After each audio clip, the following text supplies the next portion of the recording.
Hello. Hi. How are you? Good. How are you? Good. What are you up to?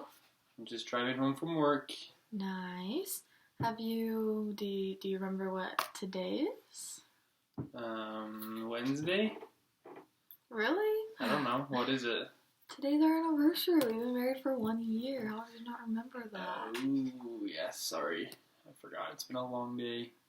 Well, happy anniversary. Thanks. You too. So what are you thinking about tonight? Are you hungry? I don't know. It's been a long day, so I'll probably just come home and cook something easy. Mac and cheese. What do you think? Well, I don't know. I was kind of hoping to do something else. I was really hungry, so I kind of wanted something more than mac and cheese. I mean, I don't know. It doesn't really matter to me. Whatever. Well, that makes me upset that you don't care about our anniversary. So I'll just see you at home and we'll just have some mac and cheese.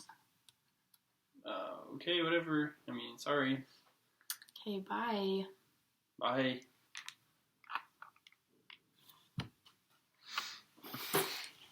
Hi, class. Welcome to our class today. That was just a little role play with me and my husband, focusing on an aspect that we're going to talk about today, which is one of the 3 main skills for a healthy relationship and to build a healthy house. These 3 skills, I think we have talked about them before. They are to speak and to listen and to cooperate. And so today we are going to mainly focus just on the aspect of speaking. And as you could see in that role play, my husband and I probably didn't do the best job at speaking to each other and really speaking up about what we were wanting. And so right now I want everyone to just take about 10 seconds and just to think about a situation, a conversation, either with your husband, boyfriend, girlfriend, maybe even just a friend, a loved one, where you had some kind of conflict that was similar to that one. So I'll give you about 10 seconds.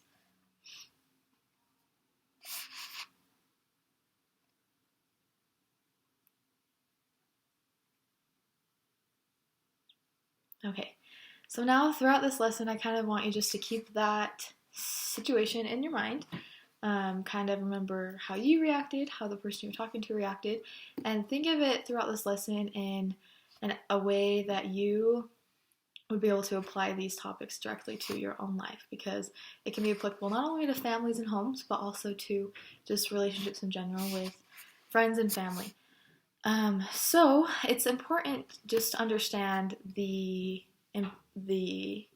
vital part that speaking and communicating in relationships is. If we want to get what we want, if we want to feel heard, we need to speak up and we need to talk about the expectations that we have.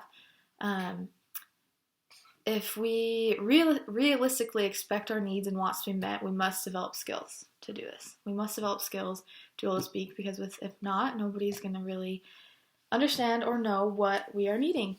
So there are 3 parts that are very important to learning how to speak up. The first is to start with the word I.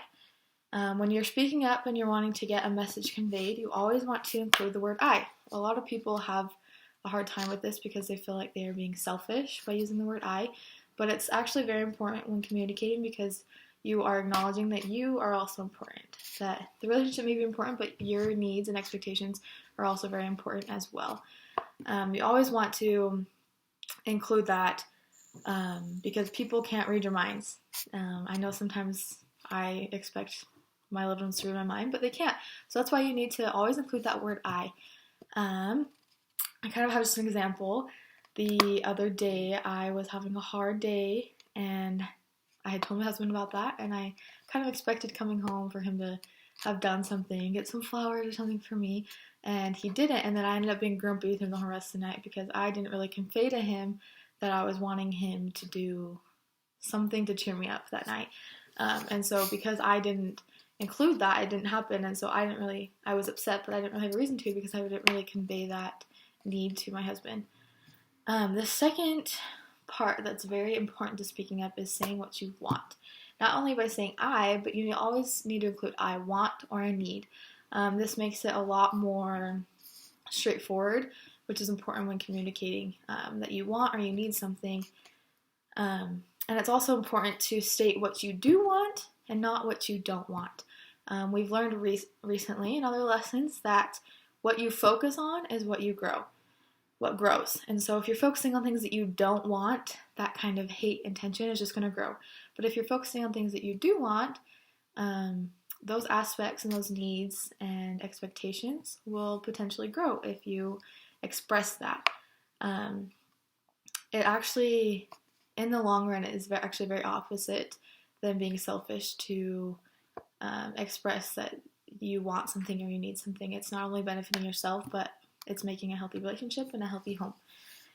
And the last aspect with speaking up that's very important is being very specific. Like I stated earlier, no one is a mind reader. And so if you're not specific about something, people aren't going to know exactly what you're wanting or what you're needing. For example, in that role play, I could have easily just said to my husband, I want to go out tonight for dinner for our anniversary. Come home, be ready by 7, I'm wanting to go out. I didn't do that. I was very vague and I didn't convey my wants and I wasn't specific. And so he didn't understand that that was something that was important to me, and so he didn't take it as seriously as I wanted him to, making me a little bit upset.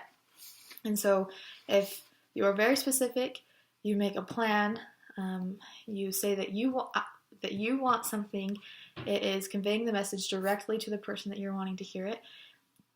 And that is essentially a lot more effective than being vague and not really standing up for yourself or your own wants or needs or expectations in the relationship and in the home. And so this concept is just extremely, extremely important for creating healthy homes and creating healthy relationships between your loved ones, your kids, your spouse, your grandparents, anyone.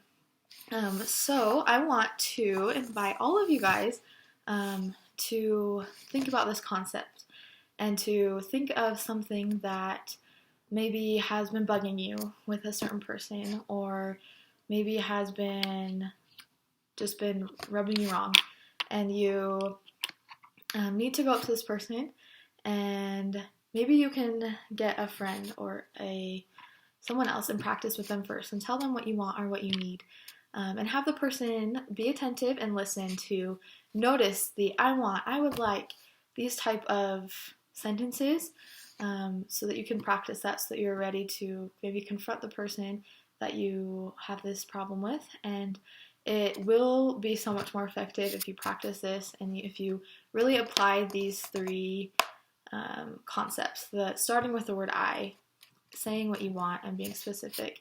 And even if it doesn't work out, it is a really great concept to learn, and it will definitely help in the long run with every home and every family.